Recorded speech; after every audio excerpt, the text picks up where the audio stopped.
बिस्मिल्लाहिर्रहमानिर्रहीम। अस्सलाम वालेकुम वीवर्स, मैं वेलकम करती हूँ आपका अपने यूट्यूब चैनल ड्रेसिंग मेनिया पर। आज की वीडियो में मैं आपके साथ सिल्क की कुर्ती के ऊपर डोरी पाइपिंग के साथ वी स्लिट नेक लाइन बनाने का मेथड शेयर करने जा रही हूँ। इसके बैक के ऊपर मैंने फ्यूजिंग मार्केट से करवाई है। इसकी डिटेल वीडियो मैंने व्लॉग के चैनल पर शेयर की है, आप वहाँ पर देख सकते हैं। शर्ट का फ्रंट पीस लिया है। गले की चौड़ाई यहाँ पे मैं 4.5 इंच मार्क कर रही हूँ। गहराई मैं यहाँ पे 5 इंच मार्क कर रही हूँ। गले की चौड़ाई जो मैंने मार्क की है, इससे चौड़ाई ज़्यादा होगी जब ये सिलेगा, तो अपने हिसाब से आपने इसकी नेक लाइन को देखना है। जो शेप मैंने ड्रॉ की है, इससे फोल्डेड हिस्से से अंदर की तरफ मैंने 1.25 इंच का मार्क लगाया है और यहाँ से एक दफ़ा मज़ीद नीचे की तरफ 6.5 से 7.5 इंच की गहराई के ऊपर, ये डिपेंड करता है हमने कितना डेप्थ लेना होता है नेक लाइन का, उस हिसाब से वी इस तरीके से ड्रॉ कर दिया है। अब जो हम लोगों ने यहाँ पे वी ड्रॉ किया है, इसके बाहर राउंड शेप ड्रॉ कर देंगे। फ़िलहाल जो हम लोगों ने कुर्ती के ऊपर से नेक लाइन को कटिंग करना है, वो पूरे का पूरा राउंड है। अच्छा, यहाँ पे तो मेरी शर्ट के ऊपर फ्यूजिंग पूरी हुई है और इसी से बचे हुए कपड़ों को मैं इस्तेमाल करूँगी और मुझे अलहदा से कोई बुकरम लगाने की ज़रूरत नहीं है। आप लोगों ने जब भी ये फैब्रिक कोई एक्स्ट्रा इस्तेमाल करना है, तो इसके बैक के ऊपर ज़ीरो की बुकरम ज़रूर पेस्ट कीजिएगा। अच्छा, यहाँ पे से जो साइड की फिटिंग से कपड़ा बचा हुआ था, वो मैंने बैक के ऊपर सीधे से सीधा हिस्सा मिला के रख दिया है। वो इरेगुलर कटिंग है क्योंकि वो साइड की फिटिंग से निकली है, मैंने उसी को यूज़ किया है। आप स्ट्रेट पट्टी लीजिएगा जो 2.5 इंच चौड़ी होगी। अच्छा, यहाँ पे अब मुझे ये देखना था कि मुझे प्लग की टोटल गहरी कितनी रखनी है, तो शोल्डर से नीचे की तरफ 15 इंचेस। वी स्लिट जो मैंने बनाने की कोशिश की थी, सेंटर से 1.25 इंच दाएँ 1.25 इंच बाएँ, वो मैंने दूसरी तरफ भी मार्क लगा लिया था और जहाँ पे सेंटर क्रीज़ है, उससे हम 0.1 इंच की दूरी के ऊपर निशान लगाते हुए, आप चाहे तो निशान लगा लें, चाहे तो डायरेक्ट सिलाई लगा लें। बॉटम के ऊपर 3 स्टिचेस उठाने, बस इतनी ही चौड़ाई आप लोगों को यहाँ पे स्टिच करनी है, इससे ज़्यादा नहीं।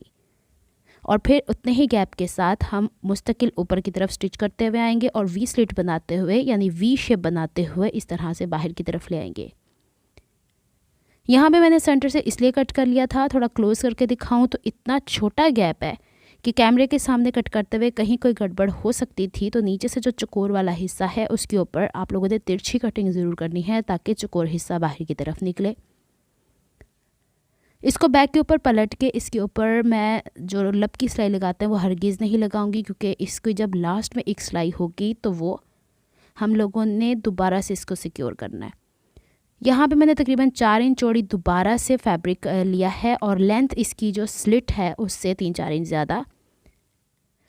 यहाँ पे हम डोरी पाइपिंग बना रहे हैं। फुट यहाँ पे सिंगल फुट लिया है और डोरी जो हम किसी तरह की भी कॉर्ड यूज़ करते हैं, उस हिसाब से हम लेके यहाँ पे कॉर्ड बना लेते हैं।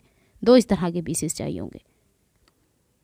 ये देखिए, नेकलाइन कुछ यूँ है हमारे पास। इसके बैक का सारा मार्जिन मैंने एक्स्ट्रा 0.1 इंच रहने के बाद कट कर दिया। कोई फोल्ड नहीं किया, कोई तुरपाई नहीं की, एज इट इज़ खुला रहने देंगे क्योंकि ये अभी हाइड हो जाएगा।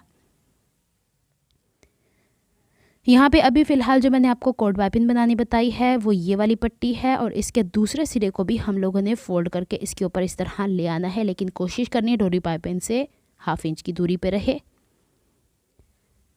2 पीसेस तैयार किए हैं। बेसिकली ये यूँ ऊपर की तरफ आएगा और इसकी फेयर साइड हम लोग को नीचे की तरफ लेके जानी है, तो इसके जो फेस है एक दूसरे को मिरर इमेज होना चाहिए। अच्छा, चूँकि ये सिल्क का कपड़ा है तो नॉर्मल ग्लू तो इसे ये स्टिक नहीं होने वाला, तो UHU की मदद से हम लोगों ने इसके ये वाले हिस्से जो कि आपको रॉ लग रहे हैं, इसको सीधा मानते हुए हम लोगों ने पाइपिंग को इसके साथ गले के साथ ऊपर से इतना हिस्सा ज़रूर छोड़िएगा ताकि जब हम इसे गले की राउंड शेप के मुताबिक कट करें तो कट हो जाए और ऊपर गले में ये सिलाई वाले हिस्से में आ जाए।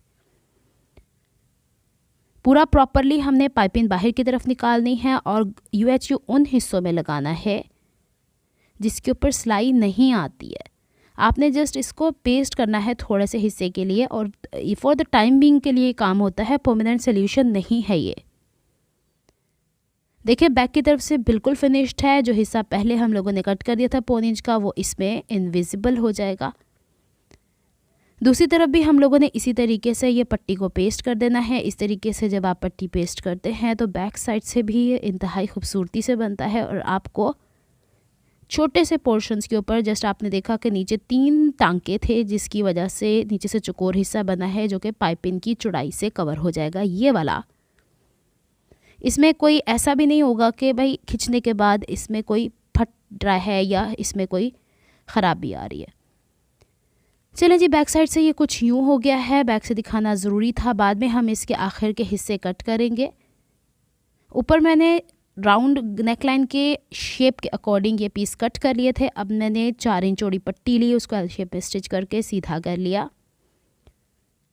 इसको जहाँ तक हमारा वी स्लिट स्टार्ट हो रहा है या हमें जितनी गले की गहराई वी स्लिट समीत चाहिए उसके नीचे रखेंगे। UHU की मदद से पेस्ट करेंगे।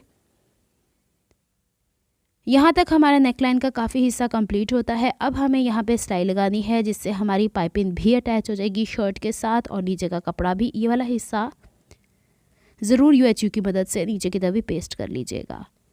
चलें, अगर आप चाहें तो ऊपर ऊपर लब की सिलाई लगा सकते हैं, लेकिन अगर मैं शर्ट का पीस सिर्फ ऊपर की तरफ उठाऊं और नीचे जितने फैब्रिक हैं उसको नीचे ही की तरफ रहने दूं, तो एक वक्त आता है कि वो सिलाई जिसकी मदद से हम लोगों ने स्लिट तैयार की हुई है वो छोटे छोटे हिस्से हमें नज़र आते हैं। तो हमने दोनों तरफ से ये शर्ट का पीस ऊपर की तरफ उठा के यहाँ पे गुम सिलाई लगानी है। सिल्क के फैब्रिक के ऊपर जितना तुरपाइयों से या गुम सिलाइयों में काम हो सकता है उतना बेहतर। अगर आपको ये मुश्किल लगता है तो आप ऊपर से शर्ट के किनारे किनारे पे लब की सिलाई लगा सकते हैं, इसमें कोई हर्ज नहीं। चलें जी, अब हम इसको यूँ उठाते हैं ऊपर की तरफ। यहाँ पे सिलाई का हिस्सा भी मैंने स्लो ही रखा है ताकि आपको समझने में आसानी हो, और सिंगल फुट से ही काम करेंगे क्योंकि इससे हमें गाइड मिलती रहेगी कि हम लोगों ने डोरी के साथ साथ चलना है। थोड़ा एहतियात के साथ थोड़ा सा हिस्सा यूँ स्ट्रेच कीजिएगा शर्ट वाले पीस को, ताकि वो हिस्सा जो कि इसके अंदर इस्त्री करते करते कहीं ग्लू की मदद से पेस्ट हो जाता है तो वो खुल जाए और इसमें कोई किसी किस्म की चुन्नट ना बने। इसमें सिर्फ 2 ही सिलाइयाँ होंगी, एक राइट एंड लेफ़्ट की। बॉटम की ना भी करें तो कोई मुश्किल नहीं क्योंकि वो तो ऑलरेडी पैक्ड है, सील्ड है, और इतने से पोर्शन से कोई बाहर नहीं निकलना। यहाँ तक आप सीधा नीचे ले आएगा। अब दूसरी तरफ जो हम सिलाई लगाएंगे वो नीचे से ऊपर की तरफ होगी, उसमें भी थोड़ी सी एहतियात कर लीजिएगा। बस हम लोगों ने जब स्टार्ट करना होता है तो कोशिश करें जो नीचे की तरफ एक्स्ट्रा है वहाँ से 1/2 इंच सिलाई करते हुए ऊपर की तरफ आए। अभी तक हमारा स्लिट का पोर्शन यहाँ तक कंप्लीट होता है। हम लोगों ने इसके ऊपर राउंड नेकलाइन के ऊपर भी गला पलटना है। चलें जी, एक ही सिलाई में यहाँ पे हमारे दोनों पोर्शंस कंप्लीट हो जाते हैं। अच्छा, इसके बाद जो हमारी राउंड नेकलाइन थी इसके अकॉर्डिंग जो एक्स्ट्रा फैब्रिक था उसके राउंड नेकलाइन के बराबर बराबर मैंने कट किया। बाहर मैंने 1.5 इंच का मार्जिन ये रखा है और बैक की तरफ एक्स्ट्रा मार्जिन फोल्ड किया है, और नेकलाइन की सीधी साइड के ऊपर ये पट्टी रखते हुए आप चाहें तो ये वाली नेकलाइन जो हम कटिंग करते हैं बुकरम के ऊपर उसको फिर फैब्रिक पे पेस्ट करके लगाएं, लेकिन मैं चूँकि पहले बता चुकी हूँ कि ये फ्यूजिंग हुई हुई है, इसी को इस्तेमाल किया जा रहा है। इसको इस तरीके से मैंने रखने के बाद इसके राउंड वाले हिस्सों पे कट्स लगाए हैं। ये हिस्सा पलट के इस तरफ लाए हैं और बैक की तरफ ले जाके इसे अच्छे से आयरन करना है और तुरपाई कर ले रही है। अगर आपको मेरी एफर्ट्स पसंद आती हैं तो please like my videos, subscribe to my channel, hit on the notification bell for more updates. इसके ऊपर अगर आप चाहें तो बैक के ऊपर लब की सिलाई भी लगा सकते हैं, ये आपकी चॉइस है। ये देखिए, ये वाला हिस्सा यूँ फोल्ड होगा और इस तरीके से बैक की तरफ जाएगा। इसकी कंप्लीट लुक मैं आपको दिखा देती हूँ। मिलती हूँ मैं आपसे नेक्स्ट वीडियो में किसी नए प्रोजेक्ट या आइडिया को लेकर। तब तक के लिए दुआ में याद रखिएगा, अपना बहुत सारा ख्याल रखिएगा। अल्लाह हाफिज़।